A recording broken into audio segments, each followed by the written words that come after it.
Hepimiz hayatımız boyunca iniş çıkışlar yaşarız.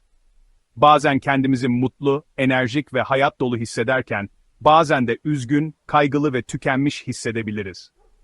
İşte bu iniş çıkışlarla başa çıkabilme becerimiz, duygusal sağlığımızı belirler. Duygusal sağlık, sadece mutlu olmak değil, aynı zamanda zor duygularla da sağlıklı bir şekilde başa çıkabilmek, kendimizi anlayabilmek ve ilişkilerimizi sağlıklı bir şekilde yönetebilmek demektir. Bu videoda, hep birlikte duygusal sağlığımızı güçlendirmek için kullanabileceğimiz 10 etkili yöntemi keşfedeceğiz.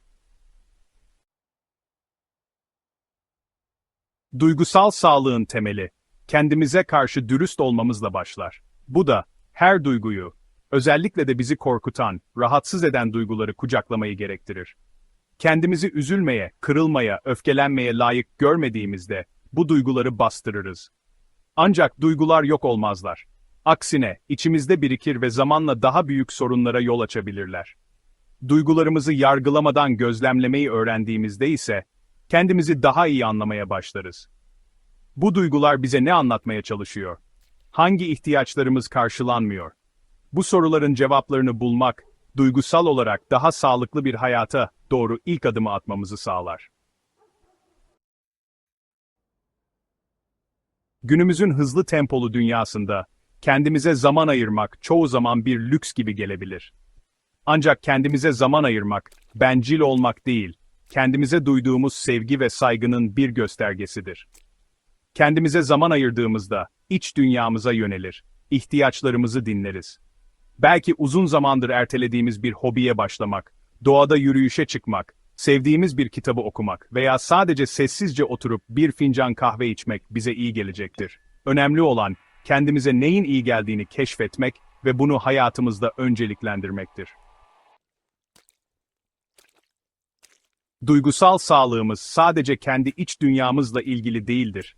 Aynı zamanda başkalarıyla kurduğumuz ilişkilerden de etkilenir. Duygularımızı açık, net ve saygılı bir şekilde ifade edebilmek, sağlıklı ilişkilerin temelini oluşturur. Aynı şekilde, karşımızdakini dinlemeyi, anlamaya çalışmayı ve empati kurmayı öğrenmek de son derece önemlidir. Sağlıklı iletişim, birbirimizi gerçekten duymayı, anlamaya çalışmayı ve birbirimize değer verdiğimizi hissettirmeyi gerektirir. Stres, modern hayatın kaçınılmaz bir parçası gibi görünse de, sürekli stres altında olmak, hem fiziksel hem de duygusal sağlığımızı olumsuz etkiler. Stresle başa çıkmak için kendimize özgü yöntemler geliştirmek son derece önemlidir. Derin nefes egzersizleri, meditasyon, yoga gibi rahatlama teknikleri, stres seviyemizi düşürmede oldukça etkilidir. Bunun yanı sıra, doğada vakit geçirmek, sevdiğimiz müzikleri dinlemek, sıcak bir banyo yapmak gibi aktiviteler de stresi azaltmamıza yardımcı olabilir. Duygusal sağlık ve fiziksel sağlık birbirinden ayrı düşünülemez. Vücudumuza iyi baktığımızda aslında zihnimize de iyi bakmış oluruz. Yeterli ve kaliteli uyku, dengeli beslenme, düzenli egzersiz ve yeterli su tüketimi, duygusal sağlığımız üzerinde de olumlu etkilere sahiptir. Hareket etmek, vücudumuzda endorfin hormonunun salgılanmasını sağlar ve bu da kendimizi daha mutlu ve enerjik hissetmemizi sağlar. Hepimiz insanız ve hata yaparız. Kendimizi sürekli eleştirmek, yargılamak ve suçlamak yerine, kendimize karşı şefkatli ve anlayışlı olmayı öğrenmeliyiz. Tıpkı iyi bir arkadaşımıza destek olduğumuz gibi, kendimize de destek olmalıyız. Hatalarımızdan ders çıkarmak, kendimizi affetmek ve bir sonraki sefere daha iyisini yapmak için çabalamak, duygusal olarak daha dirençli olmamızı sağlar. Hepimiz zaman zaman zorluklar yaşarız ve bu zorlukları aşarken yalnız olmadığımızı bilmek çok önemlidir. Ailemiz, arkadaşlarımız, sevdiklerimizle güçlü bağlar kurmak, duygusal olarak desteklendiğimizi hissetmemizi sağlar. Aynı şekilde, profesyonel destek almak da, özellikle de başa çıkmakta zorlandığımız duygularla başa çıkmak için başvurabileceğimiz önemli bir kaynaktır. Bakış açımızı değiştirmek, duygusal sağlığımızı dönüştürmek için güçlü bir araçtır.